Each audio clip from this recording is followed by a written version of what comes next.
सुनवाई। जी हां, आज एक बार फिर से सुप्रीम कोर्ट में इस पूरे मामले की स्टेटस रिपोर्ट दायर की जाएगी। कोलकाता में डॉक्टर बेटी के रेप के बाद हत्या के मामले में आज एक बार फिर से सुप्रीम कोर्ट में सुनवाई होगी। अब से थोड़ी देर में चीफ जस्टिस की बेंच में मामले की सुनवाई होगी। इसमें सीबीआई जांच की स्टेटस रिपोर्ट पर सुनवाई होगी।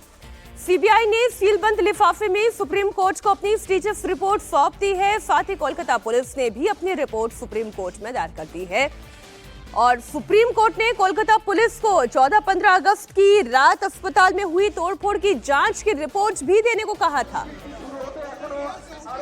सुप्रीम कोर्ट ने मामले में लापरवाही बरतने के लिए पश्चिम बंगाल सरकार और पुलिस को भी फटकार लगाई थी।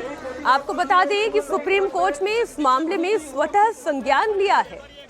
इससे पहले 20 अगस्त को सुप्रीम कोर्ट में सुनवाई हुई थी, जिसमें नेशनल टास्क फोर्स का गठन किया गया था।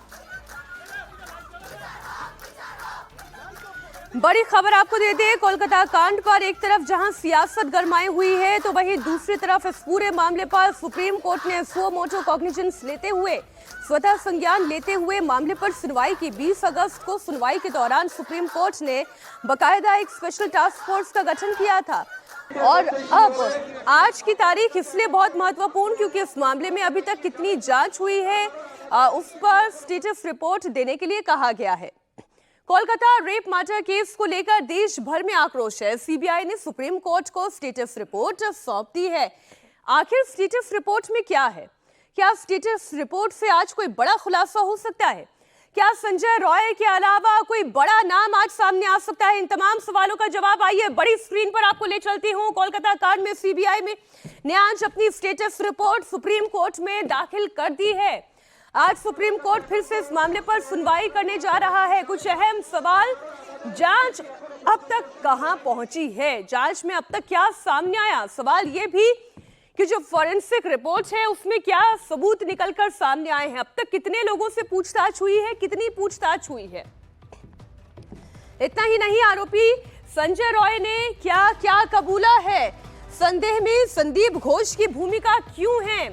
सुप्रीम कोर्ट ने अपनी पिछली सुनवाई के दौरान संदीप घोष को लेकर बहुत सारे महत्वपूर्ण सवाल खड़े किए थे।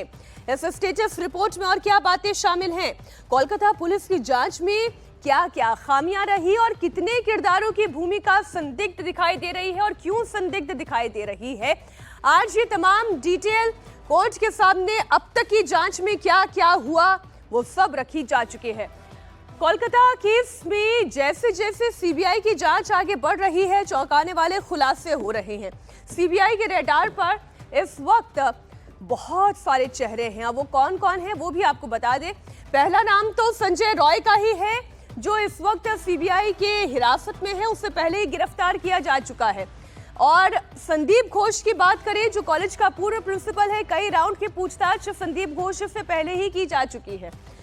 अनूप दत्ता की बात करें, जो कि कोलकाता पुलिस का एएसआई है, जिसकी तस्वीर हमने आपको दिखाई थी कि कैसे अनूप दत्ता और संजय रॉय आपस में इंटरकनेक्टेड हैं, क्योंकि जिस बैरक में संजय रॉय रह रहा था वो अनूप दत्ता का ही था। सौरभ, जिसने संजय के साथ शराब पी थी, ये सीबीआई के रडार पर वो किरदार जिनसे लगातार पूछताछ चल रही है। कोलकाता रेप मर्डर कांड के बाद से ममता सरकार इस वक्त बैकफुट पर है। पिछली सुनवाई में सुप्रीम कोर्ट ने बंगाल सरकार को कड़ी फटकार लगाई थी, जिसके बाद आज होने वाली सुनवाई से पहले ममता सरकार ने एक्शन ले लिया।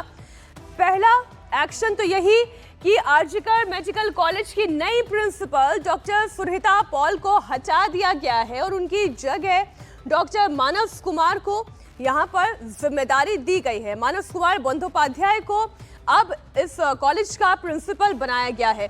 चेस्ट डिपार्टमेंट की अगर बात की जाए, चेस्ट डिपार्टमेंट की एचओडी अरुणभा दत्ता का भी ट्रांसफर हो गया है। मेडिकल सुपरिटेंडेंट डॉक्टर बुलबुल मुखोपाध्याय का भी तबादला कर दिया गया है।